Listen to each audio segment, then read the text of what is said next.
Good morning students, girls. हमारा topic चल रहा था राणा सांगा। हम लोगों ने राणा सांगा के जीवन परिचय के बारे में पढ़ा था कि राणा सांगा रायमल के पुत्र थे और तीनों भाइयों में उत्तराधिकार, 3 बेटे थे रायमल के। उत्तराधिकार का संघर्ष चल रहा था और गद्दी किसको मिली थी? संग्राम सिंह, जो भारतीय इतिहास में राणा सांगा के नाम से जाने जाते हैं।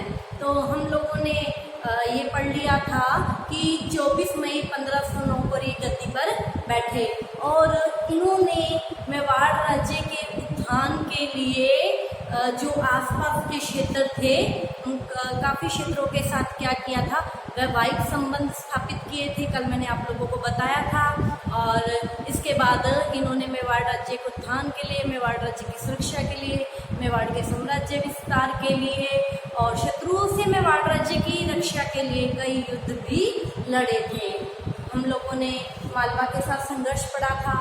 आज हम राणा सांगा का दिल्ली के शासक के साथ जो संबंध था उसके बारे में हम लोग चर्चा करेंगे।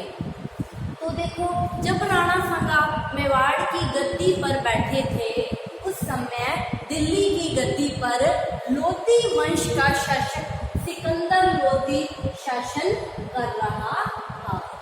उस समय, जिस समय मेवाड़ की गद्दी पर राणा सांगा बैठे थे, उस समय दिल्ली की गद्दी पर सिकंदर लोधी वंश का शासक, लोधी वंश के शासक अफगानिस्तान से थे, अफगान थे, ये शुद्ध अफगान थे और सिकंदर लोधी गद्दी पर बैठा हुआ था। तो सिकंदर लोधी क्या था? एक कमजोर शासक था और सिकंदर लोधी की कमजोरी का फायदा किसने उठाया? राणा सांगा ने सिकंदर लोधी की कमजोरी का फायदा उठाया और सिकंदर लोधी की कमजोरी का फायदा उठाते हुए उसने क्या किया? दिल्ली के जो आसपास के क्षेत्र थे उन पर अपना अधिकार स्थापित कर लिया। तो अब क्या हो गया?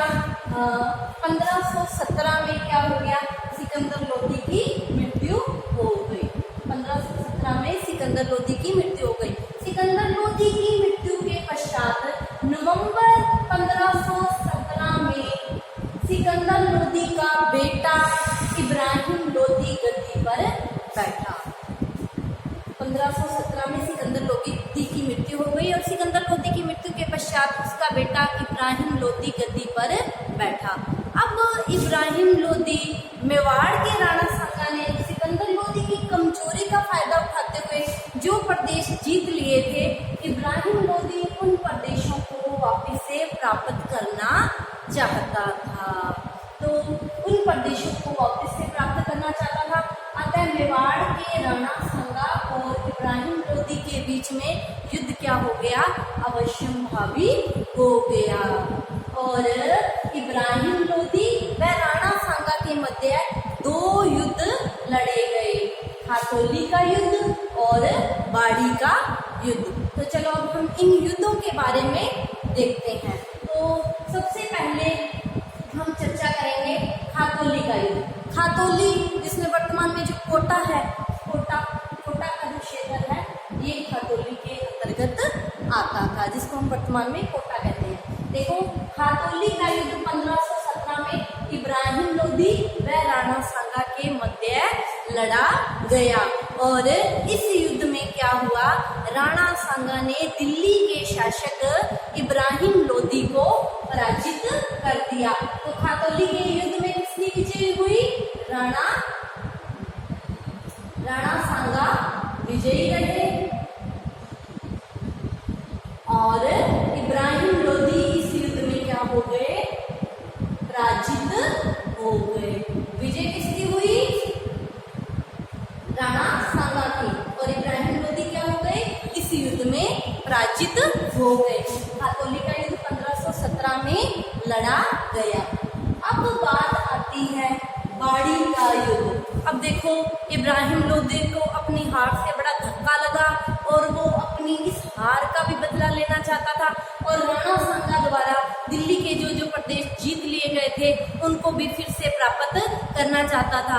अतः वो फिर से तैयारी करके 1 वर्ष पश्चात फिर राणा सांगा के सामने आ गया और दोनों के बीच में बाड़ी का युद्ध लड़ा गया।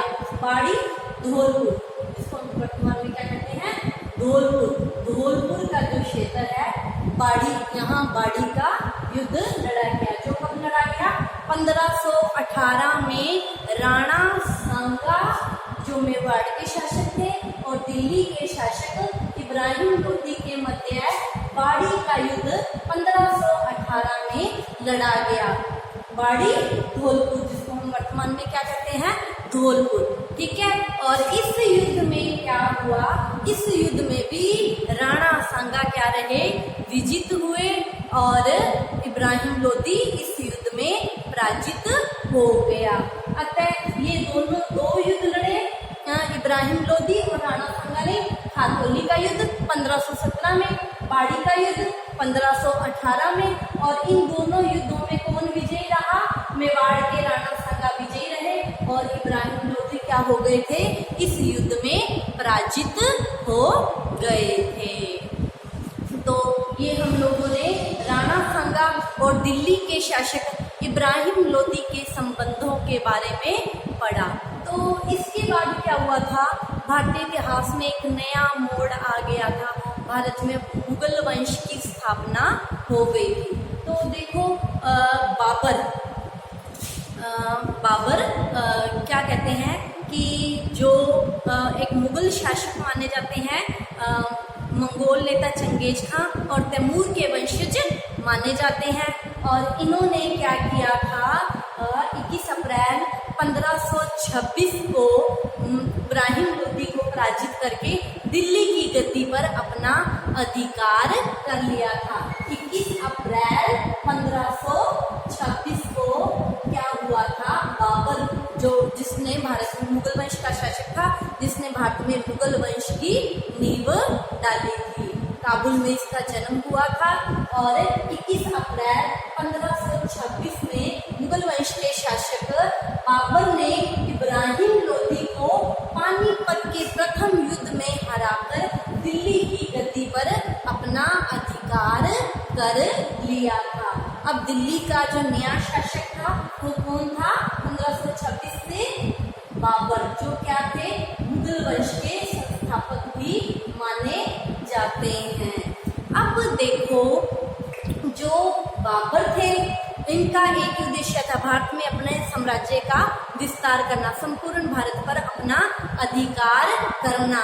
और संपूर्ण भारत पर अधिकार करने के लिए राजपूताना पर अधिकार करना जरूरी था। और राजपूताना पर अधिकार, संपूर्ण अधिकार तभी स्थापित हो सकता था जब मेवाड़ पर अधिकार होता, ठीक है। और मेवाड़ की गद्दी पर कौन बैठे हुए थे? राणा सांगा बैठे हुए थे, जो किसी भी कीमत पर झुकना नहीं चाहते थे। लड़ना, शत्रु को पीठ दिखाना नहीं, शत्रु के सामने लड़के मरने को तैयार थे। अतः क्या हुआ? जो बाबर था वो मेवाड़ पर अपना अधिकार करना चाहता था। इधर से राणा सांगा क्या है? दिल्ली की गद्दी को हस्तगत करना चाहते थे, ठीक है। तो दोनों में क्या हो गया था? युद्ध अवश्यंभावी हो गया था।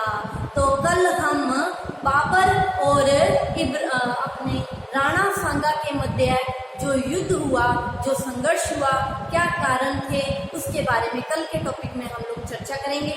आज हम लोगों ने राणा सांगा और दिल्ली के शासक सिकंदर लोदी और इब्राहिम लोदी के बारे में पढ़ा।